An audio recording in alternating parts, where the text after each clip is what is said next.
And these are the goals. You will be able to differentiate main learning approaches for course design. 2. You will be able to formulate learning objectives. 3. You will be able to select activities and assessment types that align with the learning objectives. And 4. You will be able to design an online course. For this first goal, we're going to talk about behaviorism, cognitivism, andragogy, and also how to select the right approach. Take a look at these statistics, and if you are interested, you can check the full article at the bottom of this page. Also, what are your thoughts? Behaviorism focuses on external behavior in the learner that is objective and observable. It assumes that this behavior is the response to a stimuli.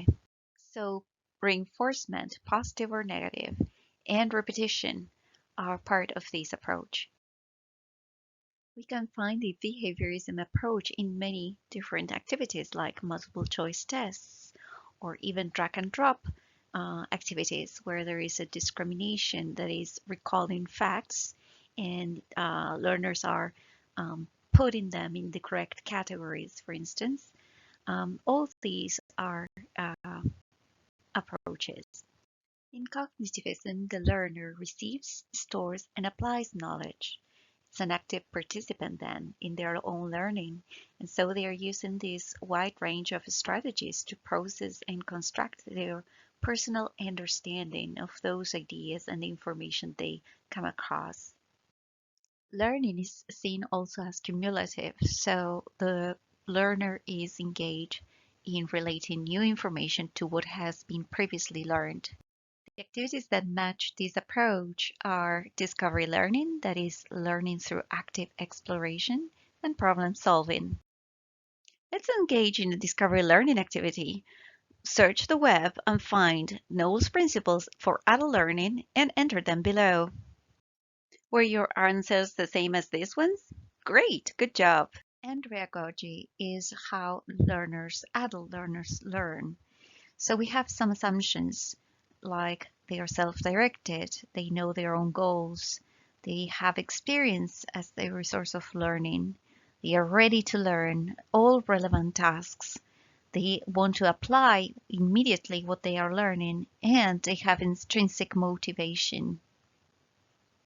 Based on the nature of the task and the proficiency level of your learners, you may approach that content, the course that you're designing, from a behaviorist perspective. For instance, when the tasks really require a very low degree of processing, like discriminating categories.